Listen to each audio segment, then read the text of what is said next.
Thanksgiving just around the corner. As you can imagine, I do a lot of baking for the holiday, so I have to get a head start. And today I'm gonna make one of our family favorites. It's Nanny's pecan pie.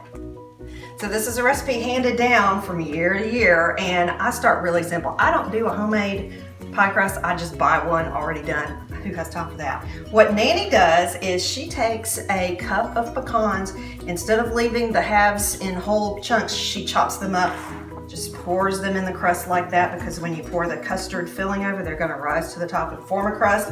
I saved out a few that are a little more intact that we'll put on top maybe to kind of just decorate a little. So I've taken 3 eggs, I've just beaten those up in a bowl. We're gonna start adding sugar. We got a half a cup of sugar we're gonna add in there. This is corn syrup. You can't make a pecan pie without corn syrup.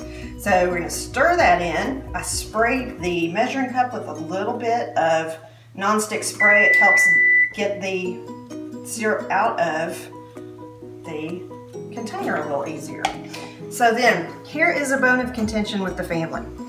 The original recipe, according to my mother-in-law, just had vanilla in it. Then one year, without telling anyone, the pie recipe changed. It tasted a little different. We said, Nanny, what is in there? And she said, it's almond extract in addition to the vanilla. I've always done that. Well, apparently she hadn't done that. That upset Charlie's mom a little bit. I don't know why it offended her, but it did anyway. So it's really good, but go easy on it. You just need a tiny bit because it's pretty strong. So I put a teaspoon of vanilla and just a half teaspoon of the almond flavor in there. So, and just a pinch of salt, because everything sweet needs just a little bit of salt to balance it out. So I think we got everything in there. Yeah, so we're gonna take that and we're just gonna stir it up really well.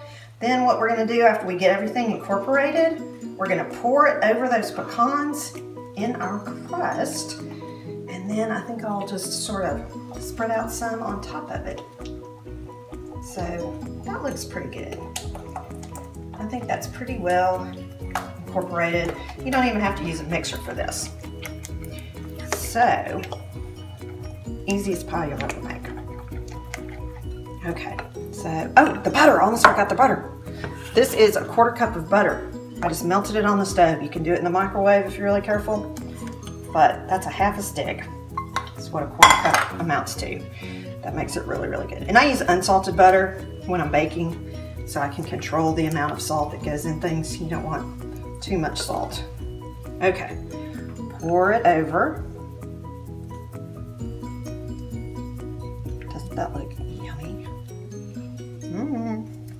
Okay, and then what I'm gonna do is I'm just gonna spread some of these pecans around. This is a half a cup of the pecan pieces. So then the rest of them will rise up and form more of a crust. So now we've got our oven preheated to 350. As I move my dog out of the way. We'll put that in the oven. And it's gonna take a while. This takes about an hour to bake, but it's so worth it. All right, this is the moment of truth.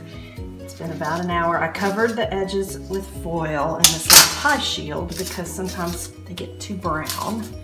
But this looks absolutely perfect. You can smell it. Oh, can't wait for Thanksgiving. That will be perfect after our big turkey dinner.